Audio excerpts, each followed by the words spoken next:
morning, and good morning. Welcome to the program we've all been waiting for, a program that centers on discussions concerning persons with albinism and in general, persons with disability. In this program, we promote their inclusion in the society and how to make the society more habitable for this group of vulnerable individuals. Again, you're welcome to Beyond Limits. Beyond Limits comes your way every Friday by 10 past 10 on the top station in Nigeria, KUFM 92.7. My name is Collins Omokaro. Beyond Limit is open for sponsorship and advert placements, and the number to call for this purpose is 080 60232180.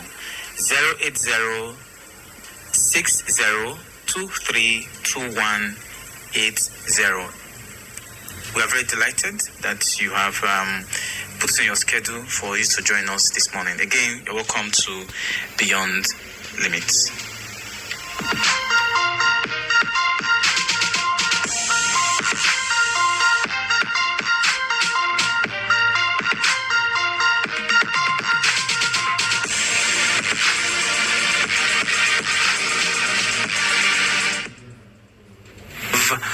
Our regular guest on the show, and is someone who is so passionate about issues concerning persons with disabilities, and is going to join us to talk on this particular issue of interest this morning concerning a research that was conducted in the 7 MDAs in Edo State to actually assess the how accessible these MDAs are for persons with disabilities.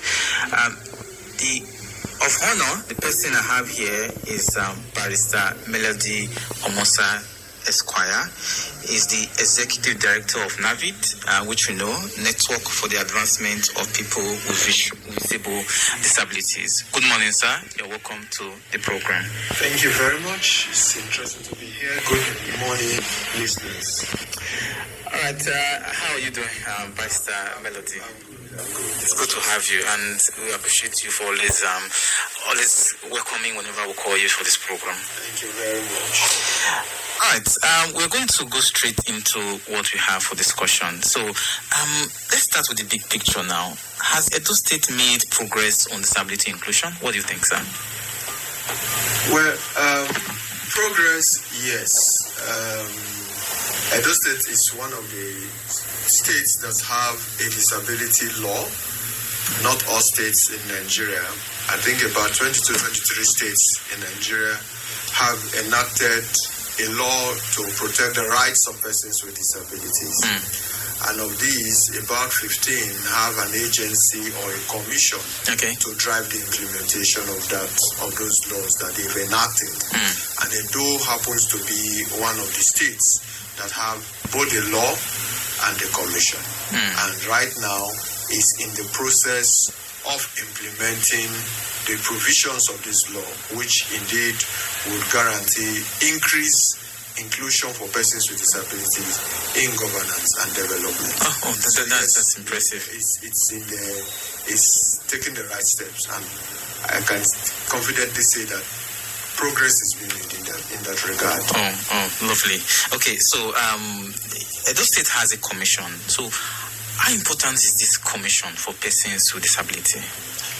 Well, the law that created the commission, first, the law itself that provided for the spectrums of rights of persons with disabilities, ranging from their education to their inclusion in employment, healthcare, and other social activities, also have provided a commission to drive the implementation of that law. So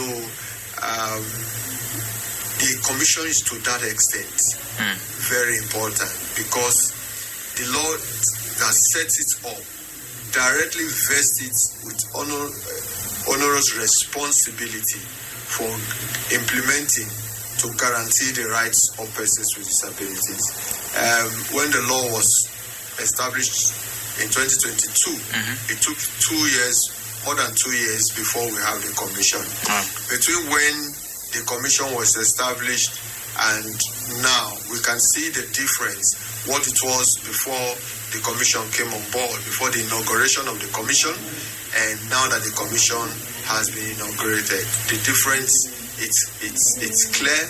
The conversation on disability inclusion is heightened, and focus right now is being made on driving the implementation of the law. So the commission is, to that extent, very important. Okay. And I believe that is very laudable, having a commission specifically for persons with disabilities. It's very, very laudable. Okay, now to the main issue of our discussion this morning. A research was conducted, and I believe you one of the forerunners that were associated with this research. So can you tell us what this research was about, and were there any positive findings that emerged from this research? Okay, it is important to put a context to the discussion. We just talked about the commission that was inaugurated last year, 26th of March 2025, to drive the implementation of the law. And one of the things that the commission sets to do is to have the capacity to drive that implementation. And it reaches out to its partner, the Rule of Law and Anti-Corruption Program, ROLAC, which is implemented by the International Institute for International International Idea, Institute for International Democracy and Electoral Assistance, International Institute for Democracy and Electoral Assistance. They implement the ROLAC program, and it's supported or funded by the European Union, to build the capacity of the commission, that is the chairman, its members, the staff, the duty bearers, to implement the 2022 Edo State Persons with Disability Law. And to that extent, NABID, which was the grantee in implementing that capacity building. The project itself is capacity building for justice sector providers in handling vulnerable groups, and the commission happens to be a justice sector provider as far as issues of persons with disabilities are concerned. So the research you reference presently falls under one of the activities that was done under the project of building the capacity of justice sector provider. It also may interest you to note that one of the first program was to have a workshop, a 3-day workshop in developing a strategic plan for the commission and a work plan for 2026. A 3-year strategic plan 2026 to 2028 was developed under that project, and the 2026 work plan was also developed under the project. Another thing the project did as an activity was also sitting with the commission members and staff and duty bearers was to come up in a workshop operational guide, operational manual that will guide its internal processes. The reasons for this is that now that a commission is in place, the community of persons with disabilities are going to be looking up to the commission. But the commission itself should have the capacity to drive the implementation, should understand presently what the expectations are and what their role under the enacted law is, and only then will they be in a position to deliver, as we may like to say, the dividends of democracy or the enactment or inauguration of the commission for the benefits of persons with disabilities. So these activities were indeed carried out, and I can tell you that the commission is better positioned now to do the work for which it was inaugurated. Were there any positive findings concerning this research? Yes. Now, concerning the research, which is another activity, was to find out how inclusive and accessible was the Edo State Civil and Public Service is for persons with disabilities. Okay. And that research was conducted across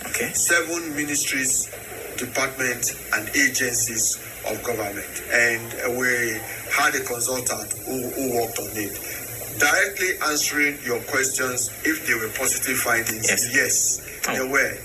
In that, first, it was noticed that the new state offices or secretariat for civil servants have in place structural provisions to guarantee inclusion, or rather access for persons with disability. The main secretariat building, for instance, at the at Sapler Road, that has about 5 different buildings. The block A, B, C, D, and the State Treasury House have elevators. Okay. Have ramps for the use of persons with disabilities in the design.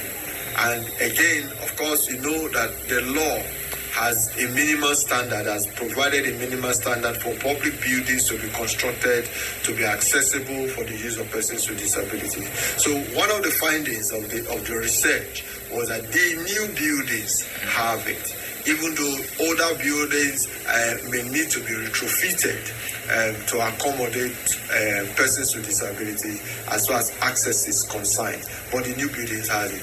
We also saw from the research that a parking lot for the use exclusively for persons with disability with vehicles has also been designated in these public buildings, right? So these are some of the findings of the research, and that there are a number of persons with disabilities employed in some of the MDAs where this research was conducted. I think 4 out of the 7 MDAs have persons with disability, which was 60% sampling of the sample conducted. At least 60% of the MDAs that were picked showed that persons with disabilities were part of its workforce. So these are some of the positives from the research. I think this is quite laudable, and I believe the research also indicated that there was a major awareness concerning disabilities among persons who work in these MDAs. Oh yes, there was. Okay. Yes, yeah. So in your own assessment now, so what would you say? Would you say Edo State is starting from ground zero concerning disability issues? Well, not from ground zero. Upon the research now. Yes, there are things to be built upon. There are things to be strengthened. We already have in place the access for persons with disability or inclusion of persons with disability in the state civil and public service. So prior to the enactment of the law, prior to the inauguration of the commission to drive the law, to enforce the law, the state already has a policy of employing persons with disability. Albeit the law, especially the Discrimination Against Persons with Disability Prohibition Act of 2018, the national law, have a minimum standard that it provides, that it wasn't just sufficient to have persons with disabilities as part of your workforce. There is a percentage that the law, the employers of labor, in this case, government, the State Civil Service Commission should ensure it constitutes the workforce of any MDA, that is by MDA, Ministry, Department, and Agency. And in the National Act, Section 29 recommends 5% of the workforce of each MDA should be persons with disability. That Edo State do not yet have. In fact, the research shows that there are some MDAs of the 7 samples that were taken, 40%, about 3 MDAs do not even have anyone with disability working in them, not to talk of meeting the 5% requirement. Apart from the ministry or the Edo State Sports Commission, who have a large pool of persons with disabilities as program athletes, who also are on the kind of contractual employment which may be renewed after, I think, every 2 or every 3 years. No other MD measured up to the 5% requirement of persons with disability forming the workforce of those establishments. So yes, Edo State has some, but there is still a lot to do, as the research pointed out. Okay, thank you. And according to research, I think you also indicates that accessibility was inconsistent. Not all buildings in the MDAs were accessible. Is that true? Yes, especially with the older ones. Like I did say a moment ago, that whereas we have the new buildings having some form of having access structurally, in that elevators, they were designed with elevators and ramps. The older buildings need to be retrofitted to make it accessible for persons with disability. So, however, the law has a 5-year transition period, moratorium, kind of, during which such public buildings should be retrofitted to accommodate persons with disabilities. Okay, how about assistive technologies in these MDAs? Were they available for persons with disabilities? Well, not as a standard policy. We, from the research, discovered one of the MDAs made attempt to provide, or indeed provided, assistive technology for the use of their employees with disability. But as a running policy, not all the MDAs has that assistive technology provided for persons with disabilities, right? So they do not have it as a policy, but those was what the research focused on. The need to have people with disabilities work in the space and have what it takes to work and making service delivery and accessible for persons with disabilities. Okay. All right. Talking about reasonable accommodation now, what did this research indicate in this regard? All right. Before we talk about reasonable accommodation, let me again focus a little on the structural provision, accessibility for persons with disabilities. Yes, even though the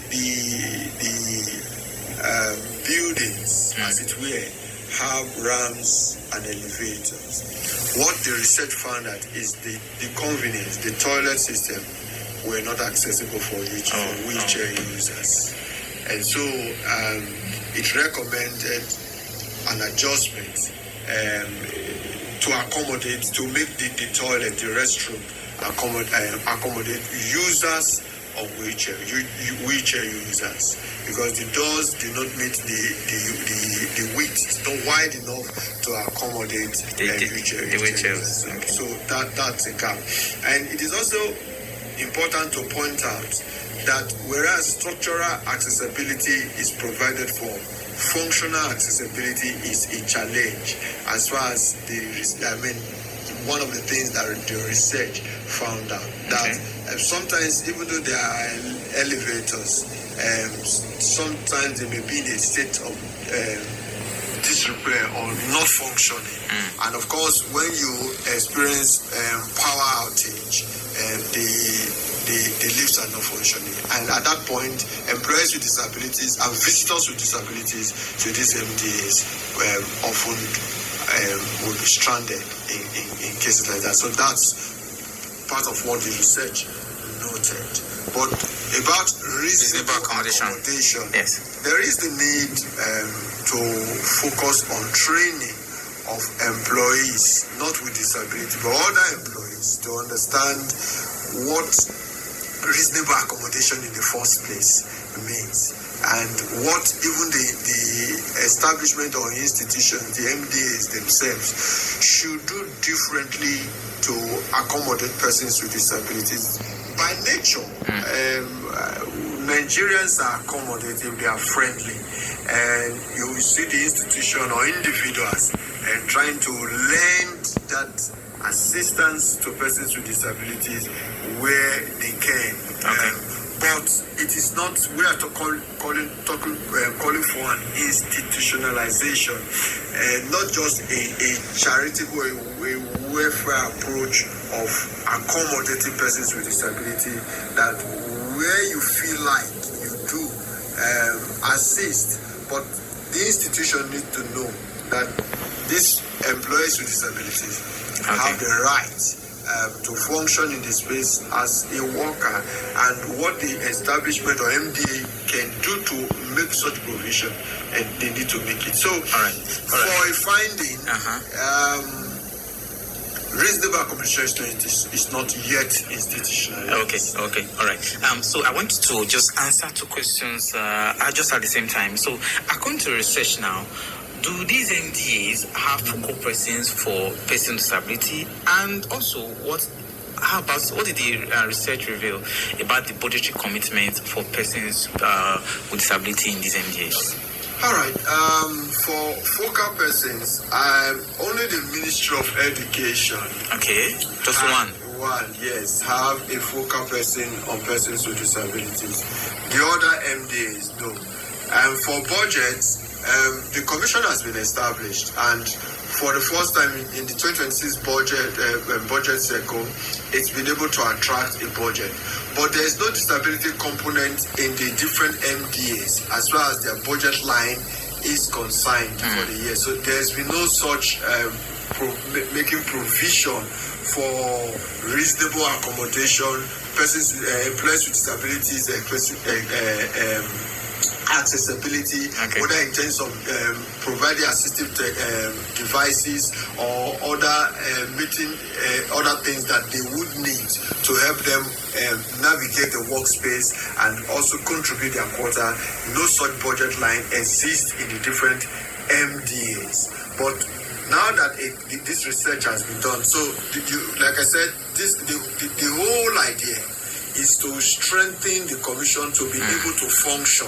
And this research, which is the first, and which came with a number of recommendations, is going to be a tool, a handy tool for the commission to engage and to see that ministries, departments, and agencies implement inclusive policies, which budget the employees with disabilities, and of course even visitors with disabilities to those MDAs would then enjoy such reasonable accommodation, have access, and feel included in the process. Okay, now we are about running out of time, so we are going to speed up just a little. Like you said, that enforcement mechanism exists in law, but we need operational strengthening, like monitoring frameworks, building compliance, audits, and sanctions when necessary.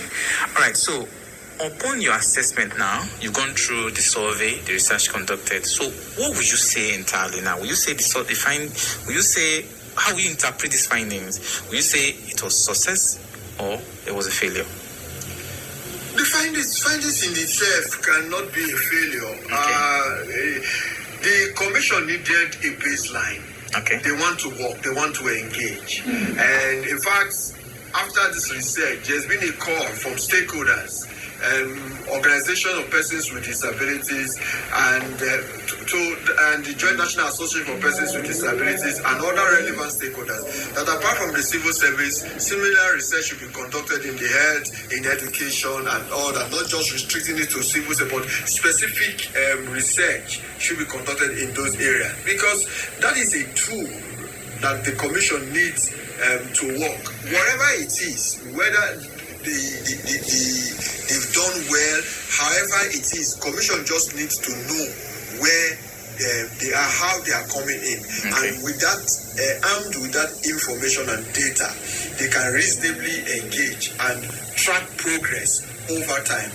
It will be interesting if the commission or any other interested partner conduct a research 2 years from now to find out how much progress has been made. You can only measure your progress when you know where you are starting from. Yes. To that extent, that the research is a huge success. The idea of it and the actual implementation is a success and a plus. And we cannot be thankful enough to the rule of law and anti-corruption for doing this for the Edo State Commission for Persons with Disabilities. Yes, truly. So what would you recommend now upon these findings of the research? What recommendation do you have that should be conducted? Because the research actually reveals vital issues concerning persons with disabilities in these MDAs. So what recommendation do you have upon the findings you got? The recommendations have been made already. Okay. And a number of institutions were called out. The the top of it is the Edo State Commission for Persons with Disabilities. Okay. The Office of the Head of Service, other relevant MDAs. What I would ask is that this research, which was validated, not just the findings were made by the consultant, and there was a validation exercise where all 7 MDAs at its top echelon of the 7 MDAs were represented, the Office of the Head of Service and other stakeholders. Okay. Looked at the research, at the findings and the recommendation, and adopted same. Mine would be that now that we have it in, that this should be implemented, should not be a data or a research to be kept in the shelf, but should be implemented to build and increase access to justice and inclusion for persons with disabilities in the Edo State civil and public service. If the recommendations of the research is implemented, is carried out, Edo will be a shining example. And I believe that other states will want to borrow lead from what Edo State is doing right as far as the inclusion of persons with disabilities is concerned in the state. Thank you. Truly, I really agree. So we're about rounding off now, the running of the program. So what is your final message to policymakers now? Just brief. Well, to policymakers, that inclusion should not just be an idea, but it must be made, it must be a pragmatic item in their agenda. Inclusive governance should be the heartbeat of policy making as far as persons with disability is concerned, because a society that works for one should be made to work for all. So I call on policymakers to drive inclusion. No inclusion can be successful if it is not inclusive of all. Nothing. The law does not agree for any form of discrimination, and making policies that will not accommodate persons with disability as far as inclusion is concerned is an omission and a discrimination that should be avoided at all costs. Thank you so much, Barrister Melody Omosa. Thank you. Thank you so much for always welcoming our invite when it comes to disability issues. We are truly grateful. Thank you very much for having me. Viewer, listener, this is all we can take for this program, and I want to say thank you for keeping a date with us. We're discussing about a research that was conducted in 7 MDAs, revealing how accessible these MDAs are to persons with disability. Today's discussion shows progress is real, but so much work needs to be done. Until we come your way again by next week, Friday, 10 minutes past 10, we always say be a good Nigerian and always promote the inclusion of persons with disabilities. Bye-bye.